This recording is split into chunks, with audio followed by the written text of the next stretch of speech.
na olympiádu obecně. Před námi je ale zlatý hřeb dnešního podvečera. Ceny nejlepším jednotlivcům přicházejí předat Věra Čáslavská, nositelka olympijského řádu, bývalá předsedkyně Československého olympijského výboru a také první předsedkyně Českého olympijského výboru, bývalá členka Mezinárodního olympijského výboru. Paní Věra Čáslavská, opět prosím, aby přišla na jeviště.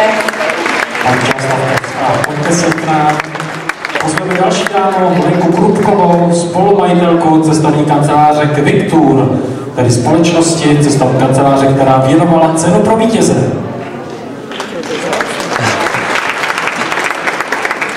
Ceny bude předávat také paní Jana Krejsová, uvolněná radní Jihočeského kraje, zodpovědná za školství a sport v kraji.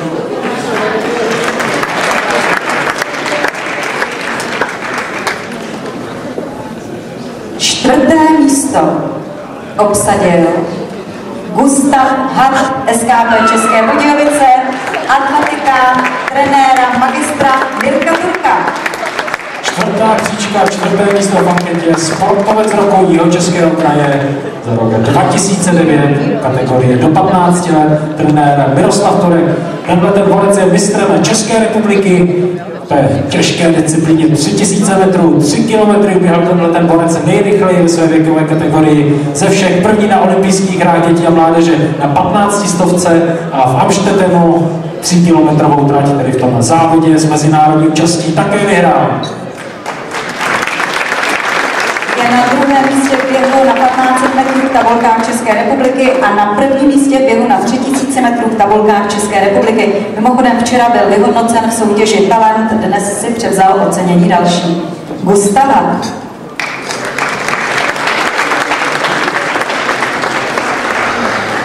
Velká gratulace, velké blahopřání a zase ta fotografie, která určitě v rodinném albu bude mít své místo. Myslím, že tahle hodně potěší. Čtvrtý nejúspěšnější sportovec. Gustave, já jsem se tě včera ptala, jak je to možné, že ti to tak běhá? Českého sportu, jeden států Jihočeského kraje. Druhé místo, respektive, to bych předbíhal samozřejmě, teď jdeme na stupně vítězů.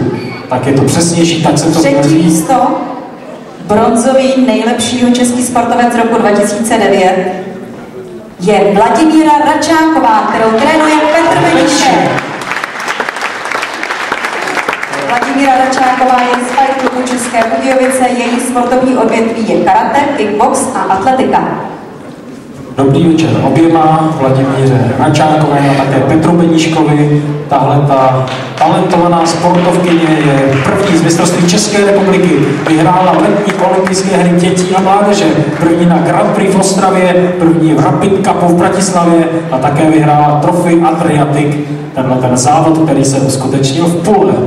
A to ještě zdaleka není všechno. V kickboxu získala první místo na mistrovství České republiky jako stříbrným jihočeským sportovcem roku 2009 se stává reprezentant České republiky do 16 let.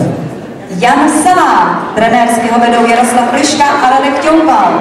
Vítěz ligové soutěže ročníku 2008, 2009, tenhle ten borec z HC České Budějovice, Honza Salák, stříbrný stupínek, druhé místo.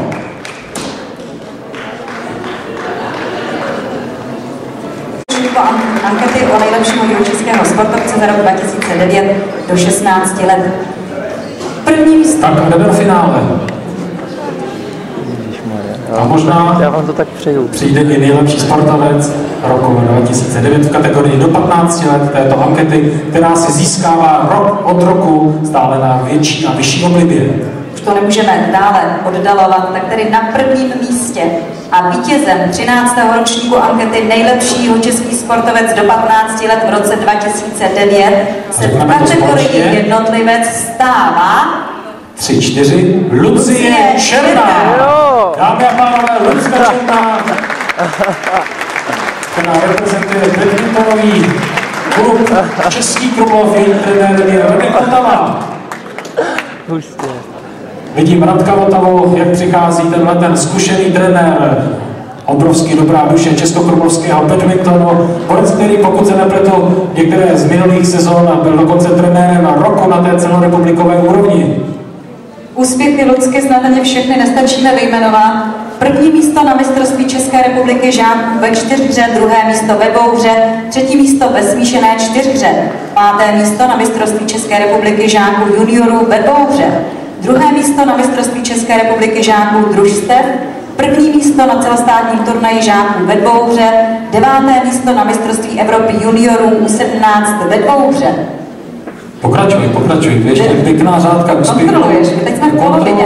Deváté místo na mistrovství Evropy juniorů U17 ve 4hře a v družstvech. První místo na mezinárodní mistrovství juniorů U17 ve 2hře. Páté místo na mezinárodní mistrovství juniorů Slovenska v kategorii U19 ve 2hře. Také páté místo v mezinárodním mistrovství juniorů České republiky v kategorii U19 ve 2hře. Páté místo na mezinárodním mistrovství juniorů Slovenska v kategorii U19 ve 2hře. Dvě poslední přidám. První místo na mezinárodním turnaji v Polsku a první místo na mezinárodním turnaji v Polsku ve 4hře a ve 2hře. A teď už je vám všem asi jasné, proč je tahle ta dáma, tahle ta dívenka nejlepší ze všech Jihočeského kraje, pomyslná zlatá medaile míří tuto chvíli z Českých Budějovic do Českého Krumlova. Já se musím zeptat, tam zaznělo spoustu těch úspěchů, z kterého ty máš největší radost. Tak největší turnaj byla mistrovství Evropy. Kde to bylo? Na Slovensku. Jak se ti tam hrálo? Měla jsi nějaké nervy, máš nějakou trému, nebo jdeš úplně suverénně? Před každým zápasem. Je tréma trošku. A já se chystám na pana Votavu, jenom stručně. Já mám ještě jeden dotaz. Víš, co mě by zajímalo, jestli se ti vždycky chce trénovat, anebo bys to radši vyměnila za nějakou takovou slastovou chvilku nic nedělání. Jak si na tom? Ten sport mě hodně baví, takže vždycky mě baví trénovat. To je slovo! Pane Votavu, když se to pustí dvě dámy, my bychom se ke slovu téměř nedostali. Jenom stručně zeptám se, je tahle ta dáma natolik talentovaná, že se můžeme těšit na další její třeba reprezentační úspěchy? Je tam. Výborně, je to slovo do pranice, budeme pozorně sledovat všechny výkony. Dámy a pánové, ještě jednou váš potlesk nejúspěšnější sportovkyni a její trenérovi 2009.